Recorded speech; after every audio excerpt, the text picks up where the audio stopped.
Post office GDS ग्रामीण डाकसेवक भरती 2026 महाराष्ट्रतर्फे विद्यार्थी मित्रांनो पोस्ट ऑफिस जीडीएस ग्रामीण डाकसेवकची दुसरी मेरिट लिस्ट या ठिकाणी येत आहे। आणि पोस्ट ऑफिस जीडीएस ग्रामीण डाकसेवकची दुसरी जी मेरिट लिस्ट आहे हे कमी या ठिकाणी जाणार आहे। जेव्हा पहिली लिस्ट लागली होती एकदम हायफाय त्या ठिकाणी गेले, म्हणजे त्यामध्ये जे विद्यार्थी मित्रांनो फर्जीवाडा झालाय, ज्यांना 40% होते 50% होते अशा विद्यार्थ्यांचं सिलेक्शन झालंय, कारण की त्यांनी फॉर्म भरताना 97% टाकले होते आणि डॉक्युमेंट व्हेरिफिकेशन करण्यासाठी पोरं त्या ठिकाणी चालले नाहीये आणि डॉक्युमेंट व्हेरिफिकेशन करण्यासाठी पोरं गेले नाही, त्यामुळे त्या काही जागा रिक्त आहे, तर त्यांना दुसरी मेरिट लिस्ट या ठिकाणी लावायची आहे। दुसरी मेरिट लिस्टची तारीख या ठिकाणी आली आहे। तर मी तुम्हाला आजच्या व्हिडिओच्या माध्यमातून याबद्दल सांगणार आहे। पोस्ट ऑफिस जीडीएस ग्रामीण डाकसेवकची दुसरी मेरिट लिस्ट कधीपर्यंत लागणार आहे, याबद्दल कोणत्या तारखेला लागणार आहे, आणि त्याचबरोबर जे लो कट ऑफ कोणत्या डिव्हिजनचा जाणार आहे, म्हणजे 60%, 70%, 80%, 90% एवढा काही कट ऑफ कोणत्या डिव्हिजनचा जाणार आहे याबद्दल सुद्धा आपण आजच्या व्हिडिओच्या माध्यमातून बोलणार आहे। आणि सर्व डिव्हिजनचा कट ऑफ मी तुम्हाला सांगणार आहे किती जाणार आहे, जसं अहिल्यानगर डिव्हिजन झालं, अकोला, अमरावती, बारामती, बीड, भुसावळ, बुलढाणा, चंद्रपूर, छत्रपती संभाजी महाराज नगर, धाराशिव, धुळे, गोवा, जळगाव, कराड, कोल्हापूर, मालेगाव, मुंबई, नागपूर सिटी, नागपूर, महसूल, Nanded, Nashik, Navi Mumbai, Palghar, Pandharpur, Parbhani, Pune city east, Pune city west, Pune महसूल, रायगड, रत्नागिरी, मिरज, भुसावळ, सांगली, सातारा, श्रीरामपूर, सिंधुदुर्ग, सोलापूर, ठाणे, वर्धा, यवतमाळ या सर्व डिव्हिजनचा कास्ट वाईज कट ऑफ किती जाणार आहे, SC, ST, OBC, EWS, open, PWD या कॅटेगरी वाईज कट ऑफ किती जाणार आहे याबद्दल तुम्हाला सांगणार आहे। आजचा व्हिडिओ खूप महत्त्वाचा होणार आहे, व्हिडिओ शेवटपर्यंत बघा आणि व्हिडिओला आताच लाईक करा। नमस्कार विद्यार्थी मित्रांनो, माझी नोकरी कॉर्नर यूट्यूब चॅनलवर मी गोपाल वानखडे तुमचं सर्वांचं सहर्ष स्वागत करतो। तर मित्रांनो, व्हिडिओचा थंबनेल बघून तुमच्या लक्षात आलं असेल की आपला व्हिडिओ कोणत्या टॉपिकवर होणार आहे। व्हिडिओ सुरू करण्याच्या आधी आपल्या यूट्यूब चॅनलला सबस्क्राईब करा, जेणेकरून प्रत्येक भरतीचे अपडेट तुमच्यापर्यंत सर्वात आधी पोहोचेल। जास्त करून पोस्ट ऑफिस जीडीएस ग्रामीण डाकसेवक भरतीच्या रिलेटेड जास्त व्हिडिओ आपल्या चॅनलवर अपलोड करत असतो।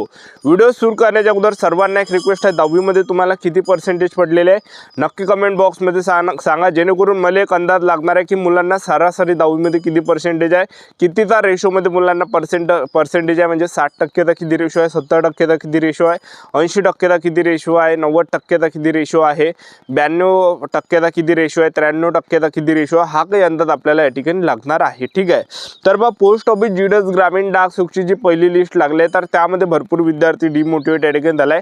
आपल्याला डिमोटिवेट या ठिकाणी व्हायचं नाही, आपल्याला धीर आपल्याला धरायचा आहे, संयम आपल्याला ठेवायचा आहे, कारण की पोस्ट ऑफिस जीडीएस ग्रामीण डाकसेवकची एकच लिस्ट लागत नाही, तर जवळपास 6 लिस्ट पोस्ट ऑफिस जीडीएस ग्रामीण डाकसेवकच्या लागणार आहे। जसजशा लिस्ट लागते तसतसा कडा कमी सुद्धा जाते, एक लक्षात ठेवा। ठीक आहे, आणि त्याचबरोबर ही जी वॅकन्सी आहे तर ही जून महिन्यापर्यंत चालणार आहे, आणि जून महिन्यामध्ये ही भरती पूर्ण खतम झाल्यानंतर 6 लिस्ट लागल्यानंतर आणखीन तुमच्यासाठी खुशखबर निघून येणार आहे, ते म्हणजे पोस्ट ऑफिस जीडीएस ग्रामीण डाकसेवकचीच नवीन भरती निघणार आहे, एक लक्षात ठेवा। ठीक आहे, तर ते जून महिन्यामध्ये निघणार आहे, म्हणजे वर्षातून 2 वेळा वॅकन्सी पोस्ट ऑफिस जीडीएस ग्रामीण डाकसेवकच्या येणार आहे, एक लक्षात ठेवा। तर आता भरपूर विद्यार्थ्यांच्या वारंवार एकच कमेंट होती की सर पोस्ट ऑफिस जीडीएस ग्रामीण डाकसेवकची दुसरी मेरिट लिस्ट कोणत्या तारखेपर्यंत लागणार आहे। तर पहा विद्यार्थी मित्रांनो, जेव्हा पहिली लिस्ट लागली होती तेव्हा सुद्धा मी तुम्हाला सांगितलं होतं की 5 किंवा 6 मार्चला पोस्ट ऑफिस जीडीएस ग्रामीण डाकसेवकची लिस्ट लागणार आहे म्हणून पहिली, आणि ते लागली सुद्धा रात्री, एक लक्षात ठेवा। ठीक आहे, आणि नेहमी 5 वाजता नंतर पोस्ट ऑफिस जीडीएस ग्रामीण डाकसेवकची लिस्ट येते, एक लक्षात ठेवा। तर पहिली जेव्हा लिस्ट लागली तर त्यावेळेस काय झालं, 3,500 विद्यार्थ्यांचं सिलेक्शन पहिल्या मेरिट लिस्टमध्ये झालेलं आहे।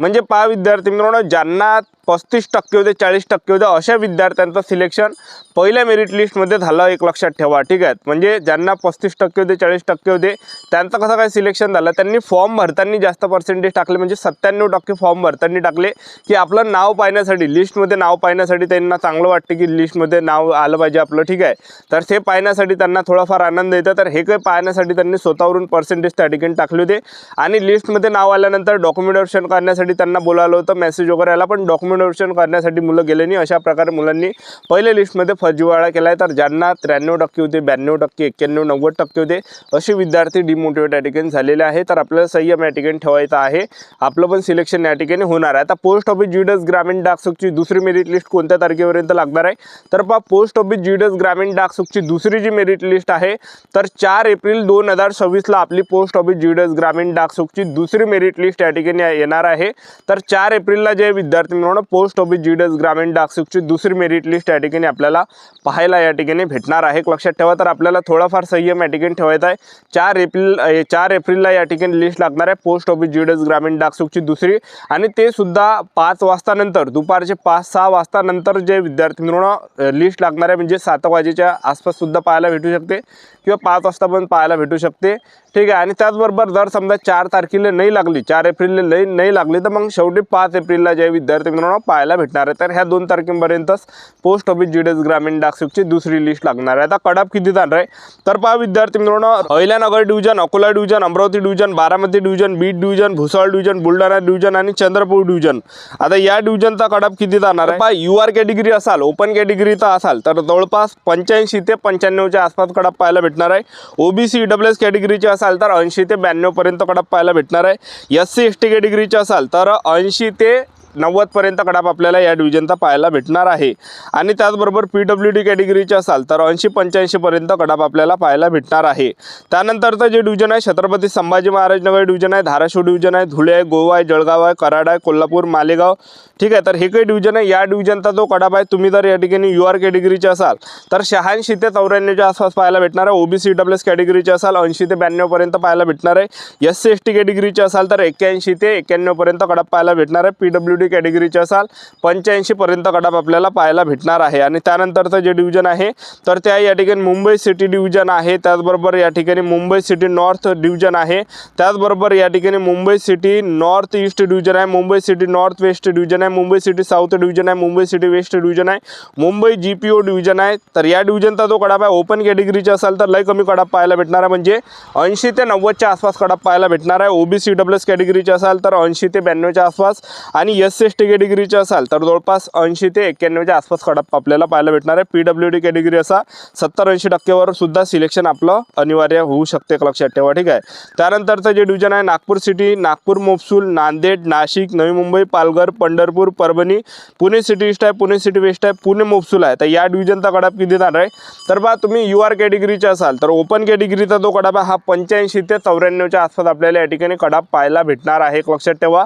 आणि त्याचबरोबर तुम्ही OBC EWS कॅटेगरीचे असाल तर 81 ते 91च्या आसपास या ठिकाणी पाहायला भेटणार आहे। आणि SC ST कॅटेगरीचे जर तुम्ही असाल तर 79 ते 88च्या आसपास या ठिकाणी आपल्याला कडाप पाहायला भेटणार आहे। PWD कॅटेगरीचे असाल तर 70% 80% पर्यंत सुद्धा कडाप आपल्याला पाहायला भेटू शकते।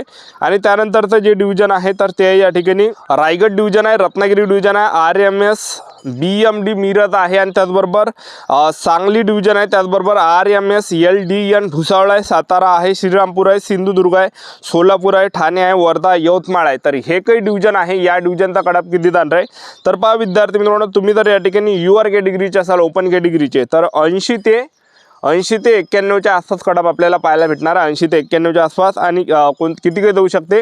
आणि त्याचबरोबर OBC EWS कॅटेगरीचे असाल तर 80 ते 90 पर्यंत कडाप पाहायला भेटणार आहे।